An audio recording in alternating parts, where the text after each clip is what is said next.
Hello, I just wanted to tap in with another quick video. I'm uploading videos as I'm experiencing inspiration. Sometimes I think it comes in a little bit clearer when I run with it when I experience it. But I just wanted to continue to amend and follow up to these just briefly as I can to these videos about red flags. So I had mentioned maybe now four salient red flags being mocking, stealing, dishonesty, and overriding or expressing contempt towards another person, exercising their own judgment and free will within their right and prerogative to do so, of the latter person.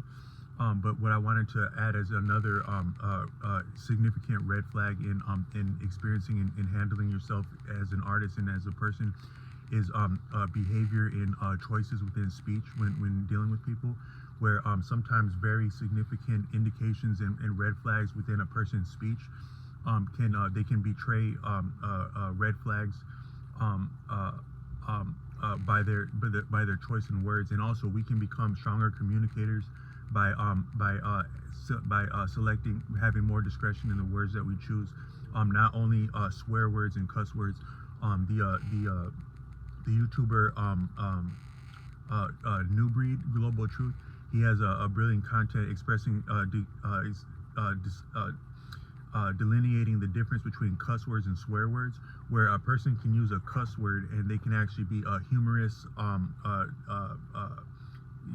exercise self-defense, or even be eloquent, and to some extent with a cuss word, where it's really the way that the word is being employed is more significant than the word itself, where rather when a cuss word is used to injure another person or to influence that person to doubt themselves or make mistakes, um, uh, um, or to basically injure themselves through their subconscious experience of our statements, that's a curse word in that sense. And a cuss word can be employed as a curse word, but a cursing or a curse word does not necessarily need a cuss word to be influential and detrimental.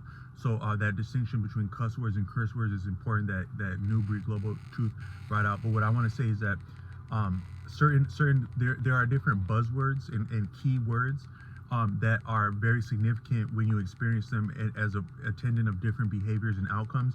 And you can start to become mindful of these. I don't know all of them. One of them would be the word everybody. Now I don't, that word is not in my vocabulary, and I wouldn't even say it in this video if I didn't have to. But the word everybody is it's a lubricant for a lot of conflict.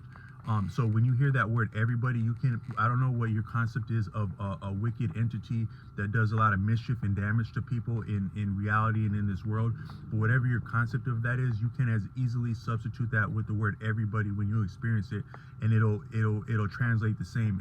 That's a very that's a buzzword, and it's a lubricant for a lot of conflict. Another one is the word always.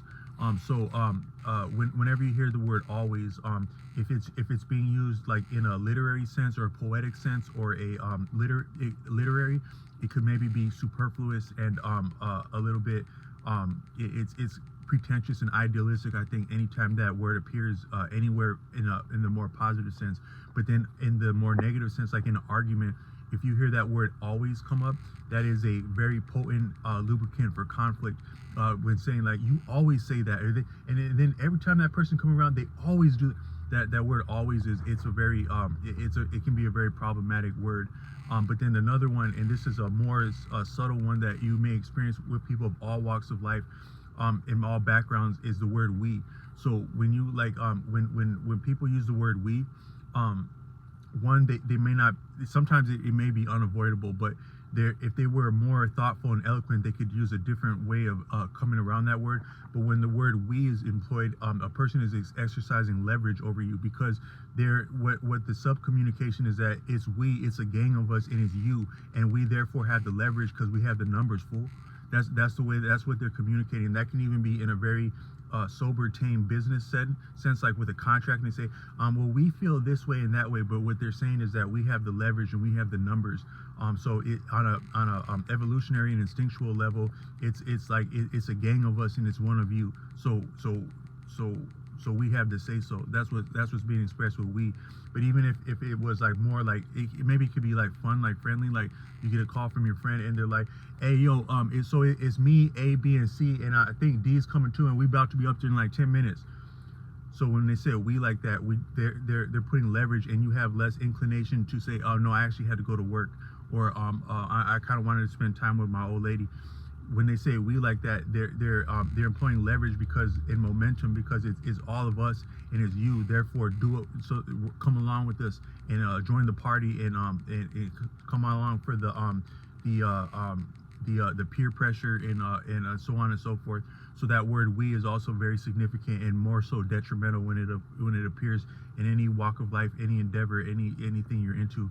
So just some food for thoughts and red flags in speech when dealing with people. And there's more that I probably am not aware of it that you may experience, but just be aware of these. And as you step around them in your own speech, you become a stronger communicator and more eloquent and more graceful and more enlightening and inspirational, I think. Peace.